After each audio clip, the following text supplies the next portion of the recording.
Assalamualaikum warahmatullahi wabarakatuh.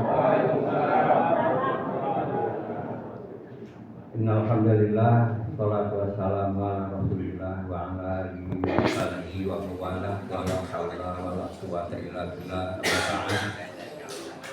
Yang saya hormati, yang terhormat Bapak Majen TNI Purnawirawan Pak Sunarko, ya, ini orang Banten yang pulang kampung nih. Hampir 25 tahun di Banten. Pak Majen TNI Satu Jala yang sudah meninggalkan dunia hitam, ya Pak. Udah Pak Marwan kemarin telepon saya. Tentu saja Bapak Ibu sekalian semuanya, alhamdulillah tadi kita sudah mendengarkan paparan dari Pak Hasanuddin, ya. Ya, paparannya insya Allah menarik dan penting. Tadi sudah ditanggapi oleh Pak Kiai Haji Muhsinin. Beliau memang kalau DPR kan kerjanya ngomong. Jadi kalau nggak ngomong nggak kerja namanya gitu. Jadi sudah disampaikan, insya Allah ya. Tadi sudah disampaikan juga oleh Pak Hasanuddin bahwa kita semua sepakat ya menentang PIK 2. Dan adapun caranya kita masing-masing. Ya, kita semua mau ke Jakarta, ada yang lewat tol, ada yang lewat laut, ada yang lewat Rangkas muter gitu kan. Tujuannya ke Jakarta juga.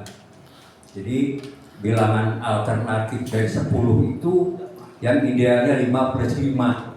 Tapi jangan 9+1 juga 10 juga kan. Nah, tadi juga disampaikan bahwa kita ini berhadapan dengan orang yang rakus, licik dan banyak duit. Dan kita semua diadu domba. Sabar keluar itu orang yang rakus, orang yang serakah itu, kalau dia sudah punya selembah emas, dia akan kita lagi selembah emas, dikasih lagi terus, tidak akan berhenti kecuali kalau sudah disumpah tanah alias mati. Ya kita doakan saja. Amin. Ya. Nah, kemudian Bapak Ibu sekalian, jadi yang harus kita waspadai adalah tadi itu taktik adu domba. Ya, bangsa Indonesia dijajah lebih dari hampir 400 tahun. Kenapa? Karena mudah diadu domba. Ya, kerajaan-kerajaan kecil kita ini bangsa yang berasal dari 200 kerajaan lebih, 700 bahasa daerah, ribuan suku, terpisah-pisah, terpencar di 17.000 pulau. Beda agama, beda adat, beda budaya. Itu peluang buat penjajah untuk mendomba kita. Ya, oleh karena itu kita patut waspada dan hati-hati.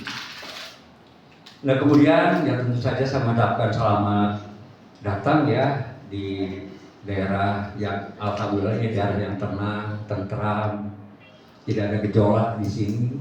Dan kemudian ini juga daerah basis gerilya. Kalau di Tangerang BSD ada jalan makam pahlawan 1000 itu yang gugur dari sini 230 orang yang gugur yang nyerbu Jakarta ya tahun 48-49. Yang memindahkan itu jenazahnya dari yang terpecah-pecah itu saya. Kalau tadi lewat jalan utama ya tidak ada lewat jalan alternatif, itu melewati tubuh pertempuran Cipelem namanya. Ada makam pahlawan yang sebelah kanan jalan yang pakaiannya merah putih. Itu yang gugur di kota Serang. Jadi orang-orang sini itu orang-orang yang memang punya darah pejuang, petarung. Nah, yang termasuk yang mendirikan pondok pesantren ini Kiai Haji Abdul Manaf. Itu salah seorang pelaku yang ikut pertempuran Cipelem. Beliau memang bukan asli orang sini, orang Betawi, tapi beliau berjuang di sini, menikah dengan keluarga saya di sini, dan kemudian mendirikan Darun Najah di Urjami di Jakarta. Nah, karena beliau istrinya orang sini, beliau mendirikan tahun 91 dimulai dengan panti asuhan yatim. Nah, itulah makanya saya di sini eksis sejak tahun 91 dengan para ustadz di sini, malah banyak yang sekarang jadi ustadz itu dulunya penghuni panti asuhan. Nah itu ya. Nah, kemudian Bapak Ibu sekalian, memang masyarakat sini, Kaudanan Ciamas dulu namanya. Kaudanan Ciamas itu terdiri dari Kecamatan Pabuaran di sini, Kecamatan Ciamas, Kecamatan Padarincang, dan Kecamatan Baros. Itu namanya Kaudanan Ciamas. Kaudanan Ciamas ini memang masyarakatnya berasal dari ketika Banten lama di bumi hanguskan oleh Belanda, yang saya sampaikan lebih baik rata dengan tanah daripada dijajah oleh Belanda. Masyarakat itu hijrahnya ke sini, ke daerah sini hijrahnya. Makanya karakter masyarakat Ciamas itu berbeda. Kalau kita ajak rusuh itu gampang. Kalau diajak makan susah. Ya kalau kita ajak yuk kita makan sini itu hatur nuhun. Paling jawabannya paling insya Allah. Tapi kalau diajak berantem, berangkat aja tuh gak nanya-nanya. Orang sini tuh karakternya begitu. Kalau diganggu satu diserang turun semua tuh bisa bergerak-gerak. Itu ya. Nah, jadi selamat datang di daerah basis gerilya. Ya, di sini ada 3 titik pertempuran, yaitu Cipelem tadi ditanjakan itu, di sebelah kanan ada tugu pertempuran, ada makam pahlawan. Kemudian ada tugu pertempuran lagi di Kadubungut di Padarincang. Itu pertempuran ketika pasukan Belanda masuk ke daerah sini mencari Panglima Divisi 1000. Panglima Divisi 1000 itu Kolonel Kiai Haji Sampun, seangkatan dengan kalau di Jawa Barat namanya Panglima Divisi Siliwangi, pangkatnya Kolonel Abdul Haris Nasution. Di Banten itu Divisi 1000 namanya, makanya ada makam pahlawan 1000. Panglima divisinya Kolonel Kiai Haji Sampun, yang kemudian oleh Jawa Barat, oleh Siliwangi diturunkan dari divisi menjadi Brigade Tirta Yasa namanya.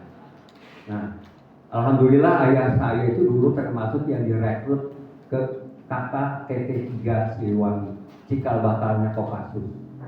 Zaman komandannya Pak R.E. Jelani. Kayak saya penugasan pertama itu penumpasan DITI di Priangan Timur. Jadi insya Allah daerah ini adalah daerah basis gerilya dan punya semangat juang yang tinggi. Ketika pengamanan Pam Swakarsa, dulu disebutnya Pam Swakarsa, mengamankan sidang istimewa MPR, itu kan tugas negara. Masyarakat dari sini turun, ya. Yang kemudian saya diprotes kemudian saya pulangkan karena memang galak-galak. Tuh, bukan hanya tangan yang bicara, goloknya bicara, dan bisa dikenal ini adalah golok Ciamas. Ya, tidak ada yang kebal dengan golok Ciamas. Ini ya, insya Allah kita sepakat ya Pak Zainuddin bahwa kita bersama-sama menolak dua karena prosesnya yang salah. Bukan investasinya, kami dituduh anti investasi, tidak. Ya, investasi itu tidak kita tolak. Kalau di Cilegon ada kawasan industri, Krakatau Steel, ada Suralaya, ada modern dan lain sebagainya, tidak ada masalah. Karena cara melakukannya dengan cara yang benar, yaitu melalui aturan negara dan aturan agama. Itu ya, jadi yang kita tolak adalah perilaku. Yang saya sampaikan, kita tidak benci etnis tertentu, yang kita benci apa? Perilakunya. Apakah kita kepada pamannya Rasulullah Abu Jahal, Abu Lahab kita cinta? Kan enggak. Ya, kepada Umar sebelum masuk Islam kita benci, tapi ketika Umar sudah masuk Islam kita cinta. Nah, ini yang kita koreksi adalah perilaku yang apalagi menyangkut kedaulatan ya negara kesatuan Republik Indonesia. Kita sudah siap di sini jika diperlukan ya. Nah, kemudian saya memang tidak mengikuti jalur teman-teman. Saya juga untuk jadi narasumber orasi kan saya nggak pernah datang ya. Itu kenapa? Karena saya menggunakan jalur kami. Ya, kita ini umat Islam diberi senjata oleh Allah. Apa itu?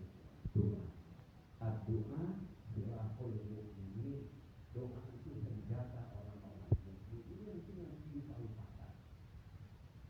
Ya, doa yang dikabulkan itu pertama doa pemimpin yang adil. Makanya saya berusaha untuk melakukan itu adil.